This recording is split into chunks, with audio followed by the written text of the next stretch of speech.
Hello everybody at the School of New Monasticism. My name is Ben Morris and I've been invited by John to speak about negative theology, apophatic theology. I would love to be doing this live. Unfortunately, I work a day job, so I'm going to pre-record this and hopefully it will inspire some talking and some discussion and maybe some questions as well. Maybe a bit about me to start with. I'm a 28-year-old coming out of southwest England, Oxfordshire, Wiltshire way. And 3 or 4 years ago, I had a traumatic encounter with Eastern Orthodoxy. I started looking into this ancient form of Christianity and was completely overturned from my evangelical charismatic background into this mystical and ancient tradition, and a big part of that has been wrestling with negative theology and apophatic theology. It's something that's strong, to say the least, in Eastern Orthodoxy, so it's something that I've been looking into and wrestling with for quite a while. But still kind of getting to grips with. So hopefully kind of a bit of a taster today. Nothing too strenuous, but maybe a bit of an introduction to the subject. I want to do this in 3 parts. The first part to look at the postmodern kind of resurgence towards negative theology. It's something that has come to the fore, a bit more negative theology in light of postmodernity. So look at the resurgence, look at Western approaches, how the West has viewed negative theology in the church, the way they've approached it. So that's part 1. In part 2, Eastern perspective, how apophatic theology serves in their tradition, something quite different to the West. They approach apophatic theology quite differently, the 2 traditions. So we'll be comparing both of those. And so to compare the differences, maybe why they come about, and also kind of what it means. And then in part 3, kind of continuing that a bit further, some of the issues with apophatic theology and the different perspectives, and also a bit on Palimism, St. Gregory Palamas, who's what his contribution was to apophatic theology and negative theology. He's someone who's very popular in Eastern Orthodoxy, means a lot to them, so we'll be looking at his contribution, what that means. Okay, so let's get going. If we define some terms first, cataphatic theology and apophatic theology. What do we mean by them? So there's 2 ways of talking about theology, essentially. Cataphatic, so positive statements about God, things we affirm, things we know, things we say we know. God is good, God is love, Trinity, kind of doctrinal things, whatever they may be. When we speak positively about God, with positive statements, that is cataphatic theology. So the other side of that is apophatic theology, or negative theology. Things we can't know about God, God the unknowing, that God is beyond, that we can never fully grasp God, that God is always greater than what we may say about him, than what we may express. This unknowability, way of negation, sometimes it gets called as well. So that's the other side of things. So cataphatic positive and apophatic or negative. Those are the main 2 ways that theology is done, and we talk about God. Like I said earlier, there's been a resurgence of interest in negative theology. I think this is largely due to postmodernity, post-structuralism in particular, philosophies and thinkers who have started to undermine the objective certainty of modernity. These thinkers have sought to make meaning and knowing more dynamic and less structured and less rigid. Maybe not to a nihilistic extent, but there's certainly people have charged them with relativism and things like that. So, I mean, Derrida is probably the biggest name that I think people know of, and deconstruction and difference as well, his main contribution to the post-structuralist thinking. Just a bit about difference, and we'll relate this to negative theology. Difference is a way of thinking that interprets texts, the reading of texts, and the meaning that is held within. Derrida would say that when we read, meaning is always deferred, so is always to come, so that when we read, what we have read is changed by what we are about to read. And also that meaning is difference or different, in that when we read something, so the cat sat on the mat, we're not talking about, say, the dog sat on the mat. So we're always there's this absence within difference, that meaning is always in the light of an absence. So the dog in the case. We talk about the cat, but what we're saying is we're not talking about dogs, we're not talking about birds, etc. So this, in difference, there's this, there's a difference, the absence, and also that which is to come, that we never have this kind of pure presence, that there's always something to come. So Derrida then says there is nothing outside the text, his famous phrase, that we can go on exploring and unraveling this in different contexts and so on and so forth. So, yeah, a lot of people have kind of drawn parallels and connections with Derrida's difference to negative theology. Some may say, well, you know, Derrida's, post-structuralism in general, post-modernity in general, they're all about undermining knowledge, that we can't know everything, the unknowability. Is that not the same as kind of negative theology and saying, we can't ultimately know God, that we can't ultimately grasp him and define him and box him in? Are they not the same things? Do they not undermine knowledge in the same way? I think no, I don't think they are the same. I think you can make parallels and connections between the two, but ultimately they are different. They come from different perspectives, different traditions, different trains of thought, and although you can make parallels and connections between the two, and I think people have, and like I say, I believe that that's largely due to the resurgence of interest in negative theology, they are ultimately different beasts. They are different, and I think maybe if you speak to someone like Caputo, I think he would agree that there are similarities, but they're not the same. I think they contribute something different, and like I say, they're from distinctly different traditions and genealogies of thought. So I think it would be wrong to kind of make them synonymous and collapse the different trains of thinking in that way.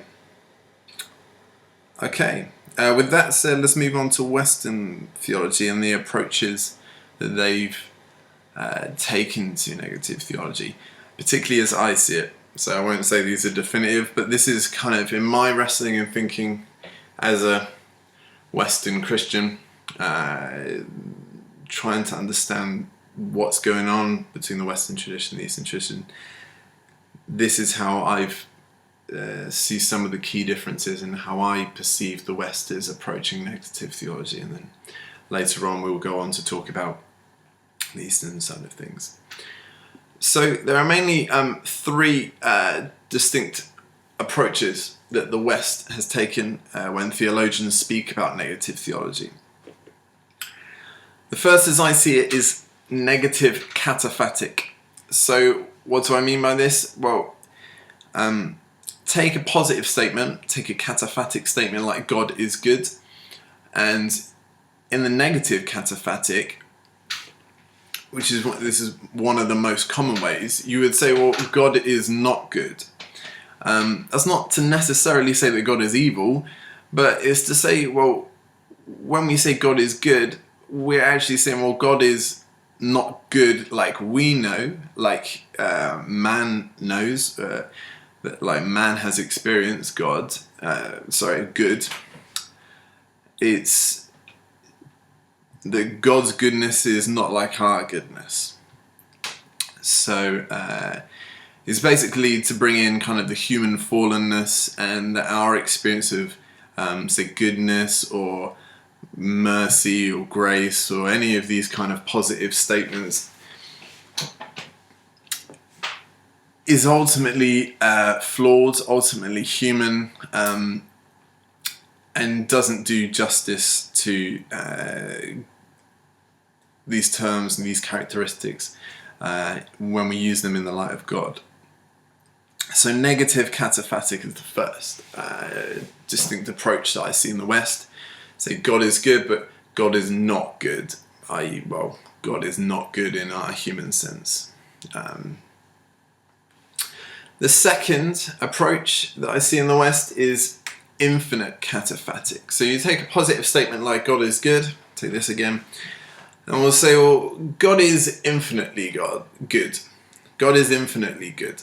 So we have God is good on like a human level, but on a godly level, well, then God is infinitely good. So we've got this positive statement, but in the light of God, who is ultimately unknowable, this goodness is ultimately unknowable, this infinitude, we then apply to this statement, this cataphatic statement, which kind of just takes a lid off it and just, turns it into this infinite cataphatic statement. So God is good, or God is infinitely good. And the third main approach, I think this has probably got most kind of parallel or relation to the postmodern way of things, is disavowed cataphatic. So it's basically to say this is the best thing we have. So God is good, well, God is good. Like, we're using this human language, this limited language, but it's the best thing we have. So, well, we're working with this, we're exploring it less. It's kind of like an open-endedness. So you have, let's, see where this goes. God is good, so yeah, kind of the best thing we have sort of thing. So it's just kind of undermines this kind of definite and brings in this open-endedness, kind of a bit of maybe let's explore what this means sort of thing. So negative cataphatic, God is not good. Infinite cataphatic, God is infinitely good. And disavowed cataphatic, which is kind of, we understand that this is limited language, but we can still kind of work within this and see where it goes sort of thing. Excuse me. So having said all that, how does it relate to what would the Eastern approach be to some of this stuff? Well,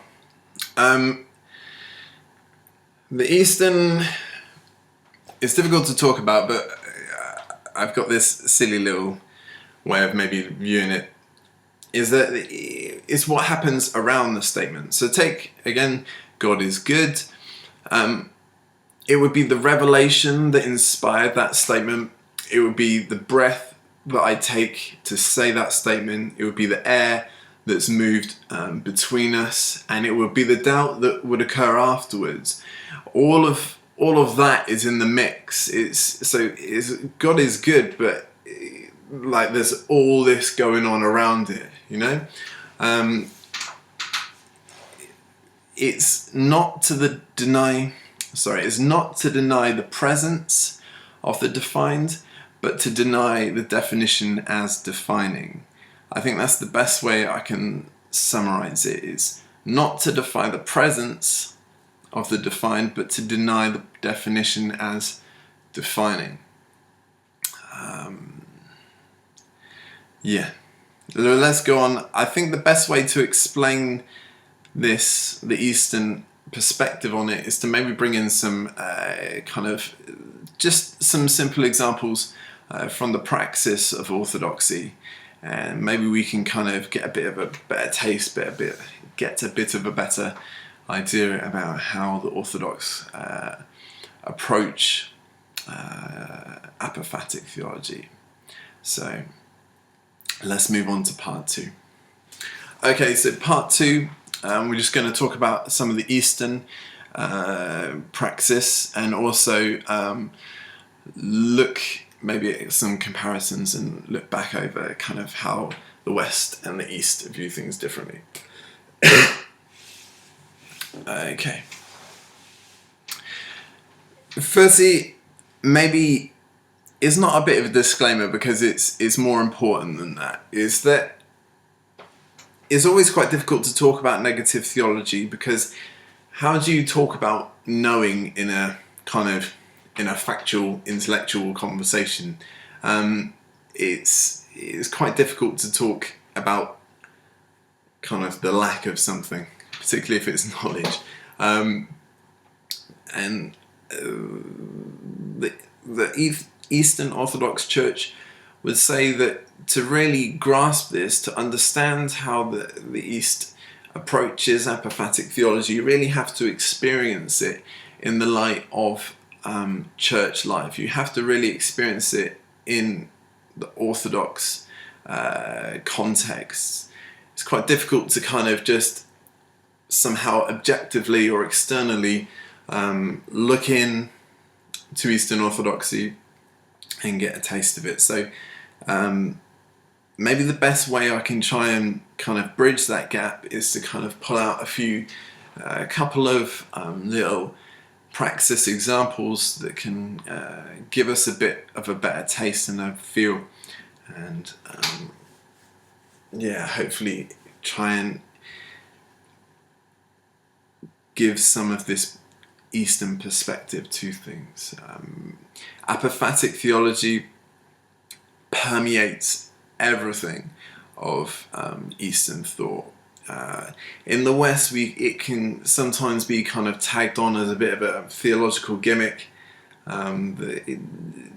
Often the West doesn't really kind of deal with negative theology too much, but for the East, it's crucial, it's fundamental, it's inherent to everything. And I think we'll see that in these couple of examples. The first one is children and communion, kids and communion. If you go to a divine liturgy, a mass, a Eucharist in the Orthodox Church, and if you last the distance, and if you last, because they do long liturgies, and if you're fortunate to attend a Greek one, it feels even longer. If you get to the end, where the priest, where people will come up to receive the bread and wine, you'll smile and notice something really fun, in that the people who go up to receive communion, the majority of them will be kids. You'll get this huge long line of expectant children and kids going up to receive the bread and wine, and maybe you probably get like half a dozen adults.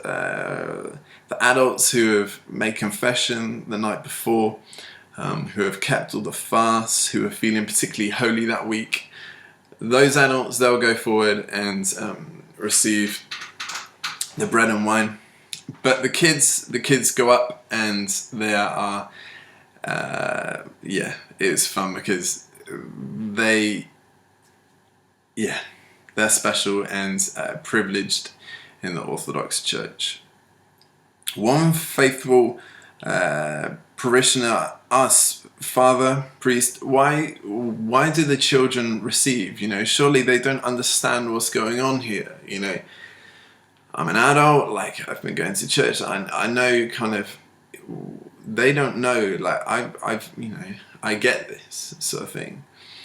And the priest turned around to him and said, "Do you get this? Do you understand this? Do you understand this mystery of the presence of Christ in this Eucharist, in the bread and wine, the body and blood? Do you understand this mystery?" No, these children understand this mystery. They understand it more than you do,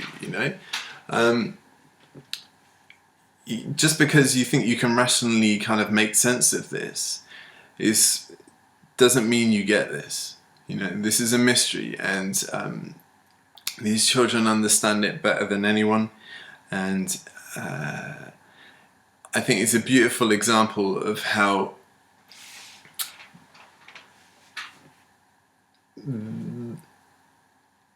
there's not this hierarchy of kind of thought. There's not this hierarchy of, oh, well, you kind of rationally can talk a bit of theology, well, then you're kind of a notch up on the ladder sort of thing. But that engaging in these mysteries, we all can get it on some level. And the understanding of a child is no lesser than an adult. And I think it's a beautiful example that children are privileged, and their understanding is an example to us.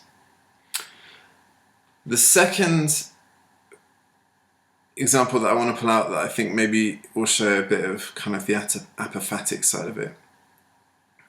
We have the unknowing of the children in the unknowing of the children in the communion, which is more like the unknowing of the adults. And the second is the icons in the church. When you walk into an Orthodox church, you'll most likely be presented with two icons. You'll get an icon of the Theotokos, of Mary, and you'll get an icon of the Theanthropos, which is Christ.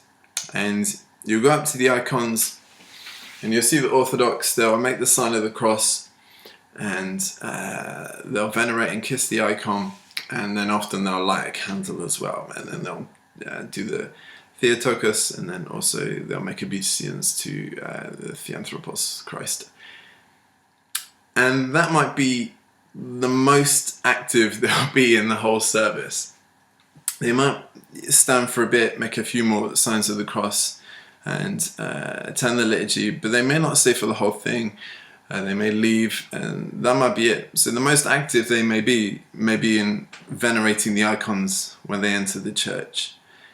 And this is quite common. This is not kind of unusual. But I think it's a beautiful sight that there's no words involved, You make the sign of the cross, you kiss the icon, and you light a candle.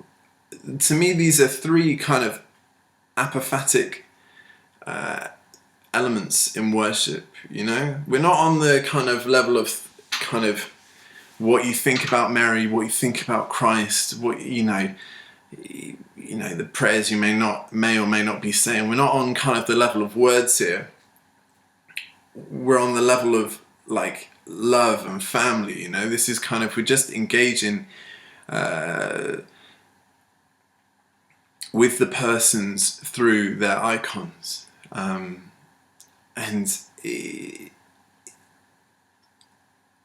and again, this is something you really need to experience. It's quite difficult to explain. But in doing these things, you really kind of, it moves you, it awakens you, and you're not, this is not on kind of an intellectual level, this is on like a heart level, this is on a deeper level here. And it's a strong thing. And that, like I say, that might be the most they do in the service, it won't sing songs necessarily, they might not even understand the language of the service, but that doesn't matter. But engaging with these icons and this sense of person, again, not on a theological, intellectual level, but just engaging with persons on a family and relational level. To me, that kind of typifies and shows the mystery that underpins everything in the Eastern Orthodox Church. It's under everything. So we can then, from this place of personal engagement with Mary, with Christ, we can maybe do theology out of this place. But if we never move beyond venerating their icon, that's okay, Ultimately, that's all that matters, is this personal experience with the saints and Mary and Christ, the authors and perfecters of our faith. If it doesn't move beyond that, that's okay. This mystery permeates everything. This apophatic permeates everything. Whereas, in the West, you have this height, this hierarchy. In the West, in the East, you don't have that. You have this depth, and you have this this apophatic depth that is foundational. You fall down into it. You don't rise up to reach it. It's a very different kind of perspective on things. In the West, you have the Western tradition privileges cataphatic theology. It privileges knowing, and there are people who know, and there are people who know more, and if you're being a good Christian, you should hopefully aspire to know more and more, and then maybe at some point you'll kind of know so much you'll reach the level that you'll kind of escape cataphatic theology and find yourself in the giddy heights of negative theology or something. But what you find, to me, is that even when the West tries to approach apophatic theology, even when they try and approach negative theology, it always ends up leaning towards reinforcing cataphatic theology. So it's almost like, well, yeah, we don't know, but actually the best and safest places to know is to do cataphatic theology.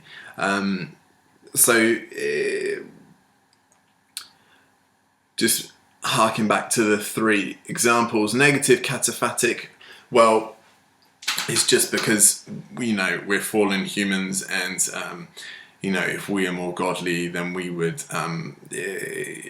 our cataphatic theology would be more godly, and then we wouldn't have to do this negative cataphatic thing.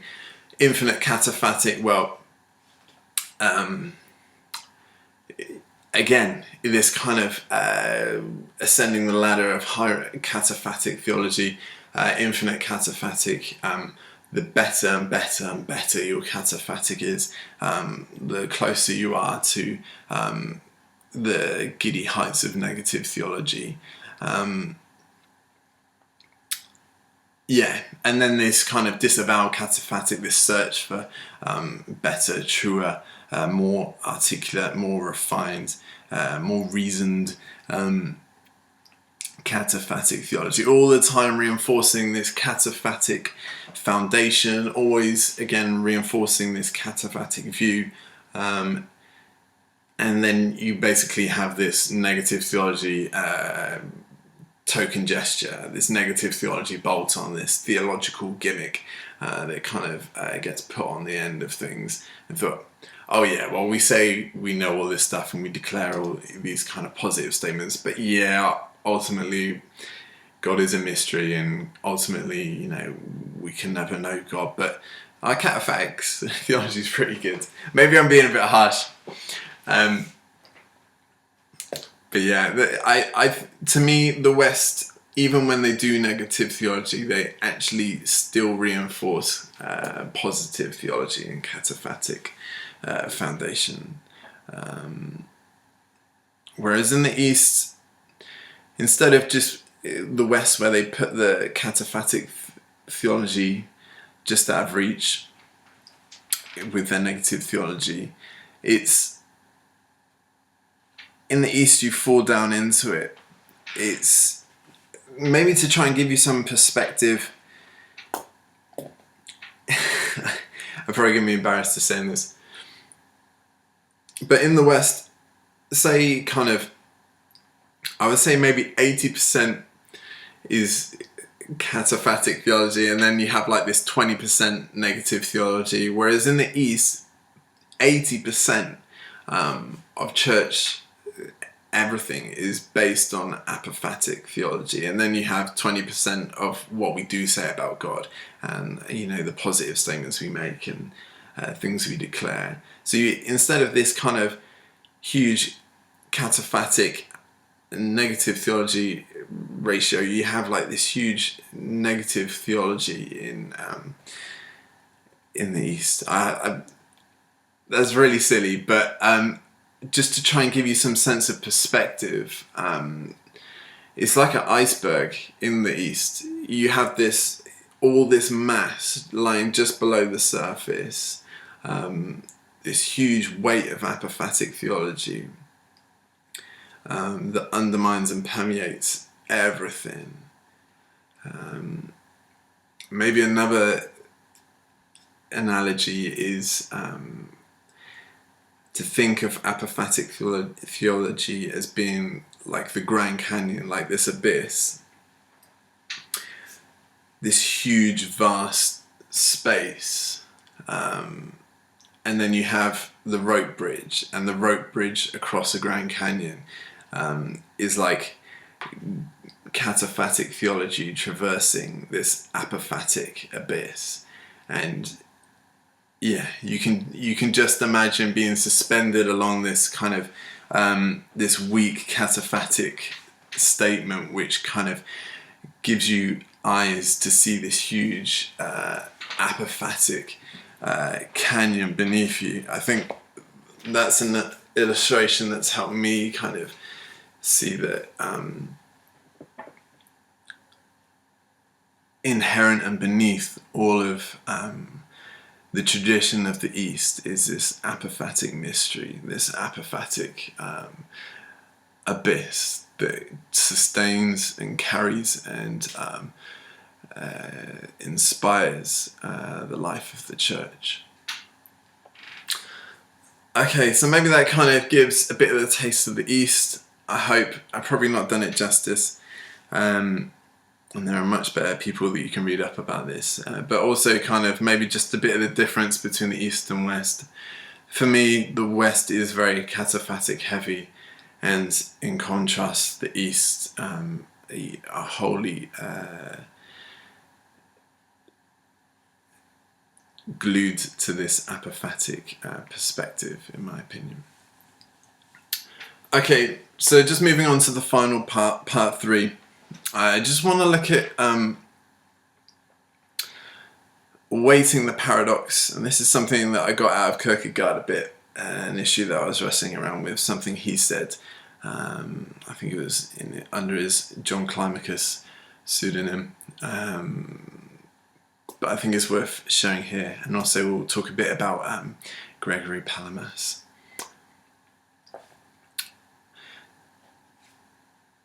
So you have in negative theology, it brings in this idea of paradox. So knowing the unknowable, or the knowable is unknowable. So you have this kind of knowing and unknowable paradox thing going on. And it sounds great. But the problem maybe in the West is that it's a bit more of a pseudo-paradox than it is an actual paradox. And what do I mean by that?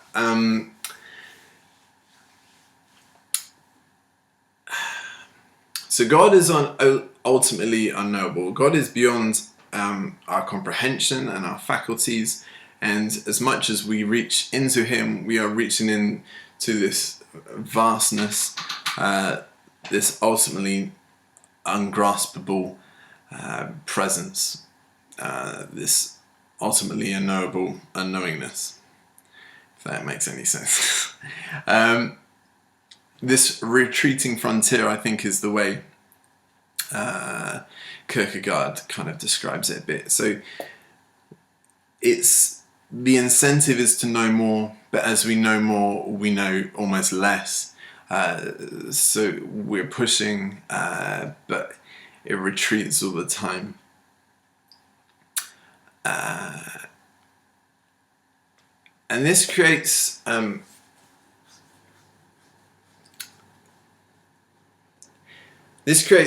two problems, I think. The first is this kind of putting out of reach that God is, you end up falling down on one side of the paradox is the ultimate problem. So the knowing and the unknowing. The way it falls down on the knowing side of it is a bit kind of how it is in the West, in that you kind of say, well, the unknowable is kind of a bit like, well, we can't go there so much, so let's just focus on what we can say about God. Let's focus on what we do know. All right, we're always kind of pushing into this retreating frontier, but let's kind of try and make this frontier as good as we can. Let's try and push our cataphatic theology as far as we can, so that, you know, we could try and make up for this unknowing element by kind of doing the best with what we do know. So either the unknowing gets disregarded and said, well, it's kind of a bit pointless trying to chase after this never-ending frontier. Let's just do the knowing side of it. Let's just focus on that. Let's reinforce that. The other way the paradox, this pseudo-paradox as I'm calling it, can collapse is onto the unknowing side of it. And that basically, almost a bit of agnosticism, almost a bit of nihilism, is that you basically say, well, yeah, but we don't know. We don't know. So any kind of positive affirmation we try and make about God in this pseudo-paradox, you say, well, we don't know. The unknowing element wins. The unknowing element undermines the knowing. So it basically pisses on whatever little knowledge we can have about God. It says, well, yeah, but we don't know. God is unknowable. So you end up slipping into this agnosticism all the time. Does that make sense? I hope that makes sense. The problem is that the paradox isn't weighted properly, if that makes sense. Again, I'll go on and explain this a bit. But you have this pseudo-paradox. So the knowing sometimes dominates because the unknowing is, well, we can't really go there. Or sometimes the unknowing can dominate because it undercuts. This was a problem that faced a controversy in the 13th century in the Orthodox Church. Balaam was basically, there's this guy Balaam who was criticizing these mystical monks in the East, these hesychasts, and St. Gregory Palamas came to the defense of the hesychasts from the criticism of Balaam. And that's how it kind of started, but the controversy grew into this pseudo-paradox issue. How do we know the unknowable, or how does the unknowing of God relate to the knowledge that we have of God? They were wrestling with this pseudo-paradox And Balaam was falling on the side of this agnosticism, or falling on the side of the unknowing dominating and saying, basically, we don't know, we can't know, God is unknowable. So this cataphatic apophatic issue comes out in this controversy, and you can read up a bit on Wikipedia and different places like that. The genius of Palamas, the way Palamas ultimately settled this, there was loads of letters going backwards and forwards and firing about different things. But Palamas made a distinction that hadn't really been made before, not as acutely. He basically said there's a difference between God in his essence and God in his energies. This is the essence-energies distinction of Palamism. Wikipedia is kind of a half-decent place to start with it. Maybe Vladimir Lossky, The Mystical Theology of the Eastern Church, is another good place to look into it. But it basically runs that the Palamas weighted the paradox properly. He said that in God's essence, God is ultimately unknowable. God as God is, we can't express him, we can't know him, we can't encounter him in his godly essence. God as God is beyond, is just beyond. We can't encounter them and we can't know him. So Palamas made the distinction between God's essence and God's energies. In God's energies, Gregory Palamas said we can know God.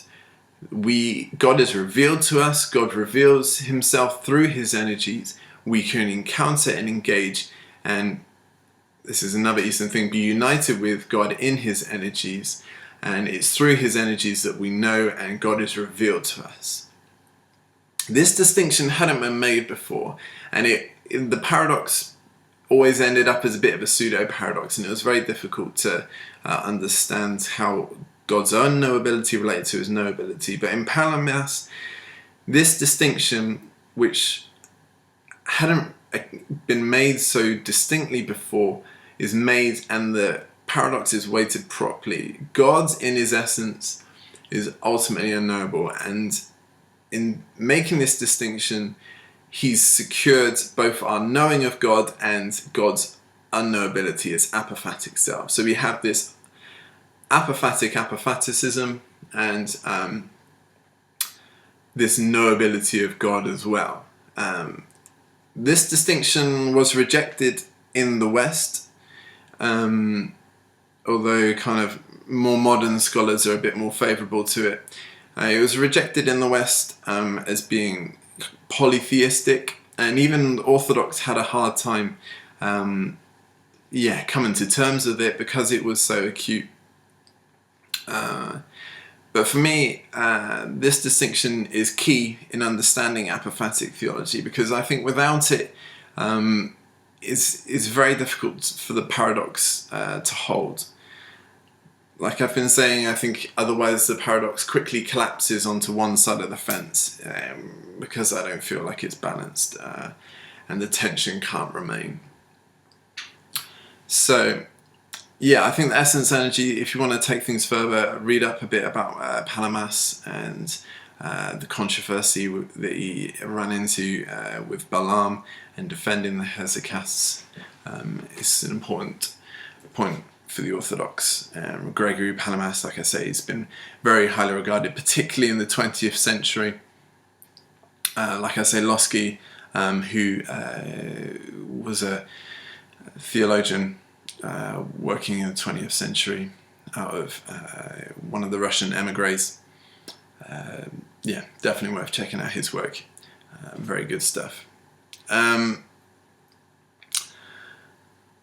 there you go, a whistle-stop tour of negative theology, looking at the East and West. I hope that's given you a bit of perspective about the West and the East, and also hopefully given you a bit of an insight into some of the problems that can be encountered with negative theology. Hopefully when you hear about it spoken, particularly in the West, you can kind of get a feel for where things are coming from. Often when postmodernity is spoken in relation to negative theology, it is kind of comparing kind of postmodernity with a Western perspective. That's something that I feel deserves noting. Hopefully that gives you a bit of an insight into the angles on negative theology. But also kind of, I hope I've given you a taste of the value of negative theology as well.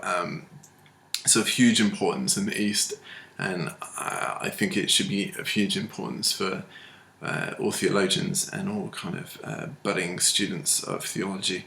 So please look into it, please read up on it, immerse yourself into it. I think the best place, I think one of the best places to start is with Orthodox theology. It's a huge element in their way of thinking and perspectives. And I think one of the values it has to play is in a postmodern context. For me, it's something I'm really kind of looking into. If my thinking is these parallels and connections between postmodern philosophy and Orthodox theology. There's some great